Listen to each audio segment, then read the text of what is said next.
Hi, everyone. It's wonderful to join you today to have this opportunity to share some ideas that I hope might inspire you to think about ways that you can increase your sustainability. I'm going to be talking specifically about membership models and one that I've been involved in, but I hope to both give you some ideas on the theory of how to put these things together, but also tell you the truth about sometimes how these things happen and some little tips or tricks that might help you on the way.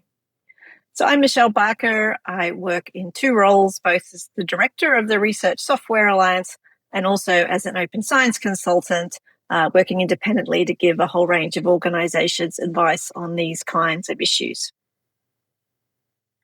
I'm going to be talking about the membership models that's used for the organization I direct, RESA, the Research Software Alliance. So just to give you a brief overview, it's an international organization that unites decision makers and key influencers in the international research software community.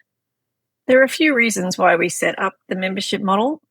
The most important one was financial sustainability, as for many organizations in our space, we had been receiving grants on and off, but we wanted some longer term core funding that would enable us to give our key staff a bit more sustainability and surety. We also wanted to engage our stakeholders in our work a little more actively, and we were looking at whether we might consider involving them in governance in some ways in the future. Just to very briefly explain what our organizational membership is, there's a link there at the top. You can have a look at it. It's aimed at organizations. It has a tiered pricing structure. I think the most interesting part of our organizational model, our organizational membership model, is what are the benefits it gives to members. And you see, I've got a lovely graphic there. Awesome benefits. It's always the first question. What's in it for us? And I think our model is very interesting in that in many ways it gives very, very limited benefits.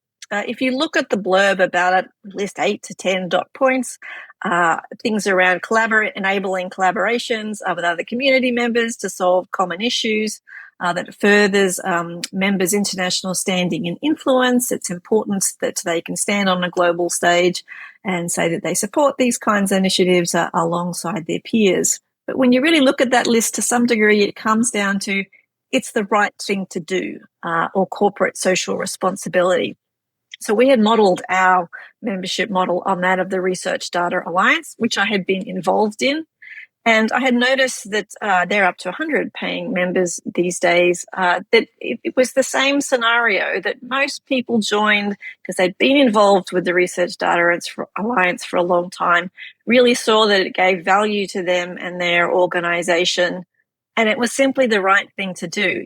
So this is the theory bit. If you'd like to know how to go and build a great model, then something like the business model canvas is a tool that might really help. It ensures that you're really targeted around who your partners are and what are the activities, what's the value for them. But I guess I wanted to talk a little bit more about what happened in practice. And for us, it was really to do with the timing. We had thought about starting a membership model for a couple of years, but didn't feel like it would really take off, didn't feel like the momentum was going to be there. Then we got to the point where we knew we had 2 to 3 collaborating organizations who simply loved everything we did and had resourcing available to be able to support us in a membership model.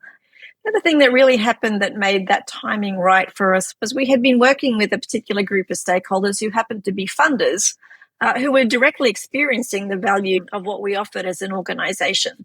We'd been providing a community forum for them for a year, which they had definitely seen the value of. And we were at that time having a discussion about how we could continue to offer this to them when the grant funding we'd had to set it up was expiring. I would just add that this has given us a few ongoing challenges. We've kind of built a way of getting organizations to join where I show our value to them first. The second challenge is that it's meant that we have to be careful we don't target our services specifically at those who can then pay to join. Obviously, we have a large community and there's many stakeholders who will never be able to support us in this way. And we want to make sure that we're providing services for those.